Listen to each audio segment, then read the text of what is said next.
السلام علیکم ورحمۃ اللہ وبرکاتہ۔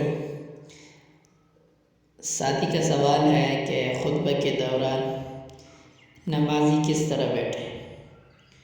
تو پیارے، خطبے کے دوران جس طرح آسانی ہو بیٹھ سکتے ہیں انسان، کوئی خاص آیت کوئی مقرر نہیں ہے کہ اسی حیات اسی کیفیت سے بیٹھے گا۔ البتہ فقہا نے لکھا ہے کہ تشہد کی حالت میں بیٹھنا یہ بہتر اور افضل ہے۔ یہاں غلط فہمی یہ ہے کہ بعض حضرات کہتے ہیں کہ جب پہلے خطبے میں ہاتھ ناپ پر رکھے گا، دوسرے خطبے میں زانوں پر ہاتھ رکھے گا، تو یہ کوئی حیات مقرر نہیں ہے شریعت میں۔ ہاں، اگر تحیہ تشہد کی حالت میں یہ بیٹھے گا تو یہ بہتر ہے۔ اچھا، پھر سوال یہ ہے کہ خطبے کے وقت یہ چندے کا جو ڈبہ ہوتا ہے یہ گھمایا جاتا ہے، تو یہ درست ہے یا درست نہیں ہے؟ تو ویسے